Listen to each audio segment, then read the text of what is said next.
जय माँ विंध्यवासिनी, जय माई की। प्रिय महानुभावों, मैं ज्योतिर्विद आशुतोष पांडे आप सभी के सम्मुख उपस्थित हुआ हूँ हरतालिका व्रत के विषय में बात करने के लिए। प्रिय महानुभावों, एक ऐसा व्रत जिसे देखने के बाद ये चरितार्थ होता है कि शायद इसीलिए इस बात को कहा गया है, यत्र नार्यस्तु पूज्यन्ते रमन्ते तत्र देवता। जहाँ नारियों की सम्मान होती है, जहाँ नारियों का आदर होता है, जहाँ नारियों की पूजा होती है, वंदना होती है, वहाँ देवताओं का वास होता है। शायद इसीलिए ये दुर्गा सप्तशती में भी माँ ने कहा है, स्त्रियः समस्ता सकला जगत्सु, संसार के समस्त स्त्रियों में मेरा ही वास है। एक ऐसा व्रत जो प्रचंड गर्मी में भी स्त्रियां अपने सुहाग की लंबी आयु के लिए एक बूंद जल भी बिना ग्रहण किए प्रेम और श्रद्धा से करती हैं, जिसे न चाह कर भी हमारा मस्तिष्क, हमारा मन, हमारा हृदय, हमारा रोम रोम उनके चरणों में झुक जाता है। हरतालिका तीज भाद्रपद माह के शुक्ल पक्ष की तृतीया में मनाई जाती है। इस दिन भगवान शिव व माता पार्वती की पूजा का विशेष महत्व होता है। ये माना जाता है कि इस दिन भगवान शिव और माता पार्वती का पुनर्मिलन हुआ था।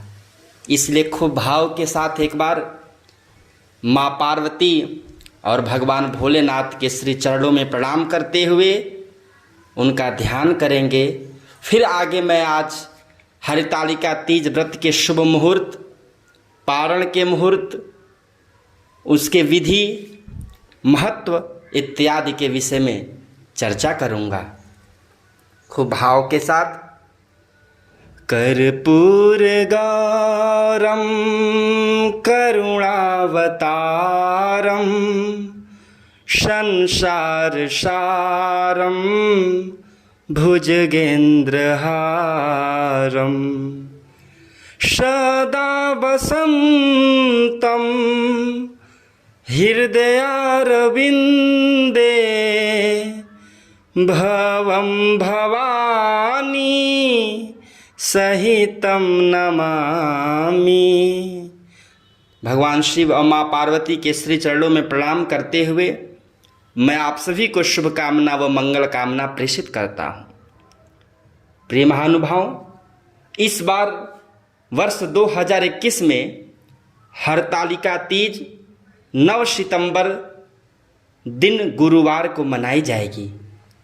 इस दिन सुहागिन स्त्रियां निर्जल और निराहार रहकर अपने पति की लंबी आयु के लिए व्रत रखती हैं।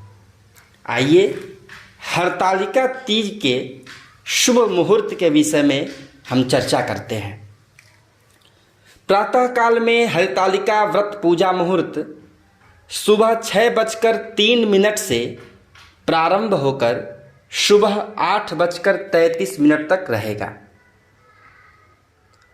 और जो भी माताएं बहनें प्रातः काल में पूजा नहीं कर पाती हैं किसी कारणवश, तो प्रदोष काल में शाम 6:33 से रात 8:51 तक वो पूजा कर सकती हैं। ये भी पूजन का शुभ मुहूर्त है। तृतीया तिथि का प्रारंभ 9 सितंबर 2021 को रात 2:33 से तथा तृतीया तिथि की समाप्ति 10 सितंबर 2021 रात 12:18 तक रहेगी। प्रिय महानुभाव, हमारे समाज में जो माताएं बहनें व्रत करने से पूर्व कुछ जलपान इत्यादि करती हैं, उनको मैं बताना चाहूँगा कि आप तृतीया तिथि जब प्रारंभ हो रही है 2:33 पर 9 सितंबर को, आप 2:33 से पूर्व जल इत्यादि पी सकती हैं। प्रिय महानुभाव, मेरी माताओं बहनों, तीज व्रत के विषय में ये बताया जाता है, ये मान्यता है शास्त्रों में कि माँ पार्वती ने भगवान शिव को पति के रूप में प्राप्त करने के लिए कठोर तपस्या किया था और उनकी तपस्या से प्रसन्न होकर भगवान महादेव ने उन्हें दर्शन देकर पत्नी के रूप में स्वीकार लिया था। इसीलिए हरितालिका तीज व्रत मन चाहे वर की प्राप्ति हेतु व पति की लंबी आयु हेतु भी माताएं बहनें करती हैं। इस दिन भगवान शिव, माँ पार्वती व श्री गणेश जी की प्रतिमा बना के षोडशोपचार विधि से पूजन करना चाहिए। माँ पार्वती को सुहाग की समग्र वस्तुएं चढ़ानी चाहिए व भगवान शिव को वस्त्र इत्यादि चढ़ाना चाहिए।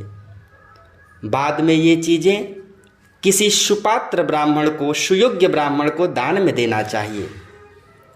पूजा के बाद तीज की कथा सुननी चाहिए व रात्रि में जागरण अवश्य करना चाहिए।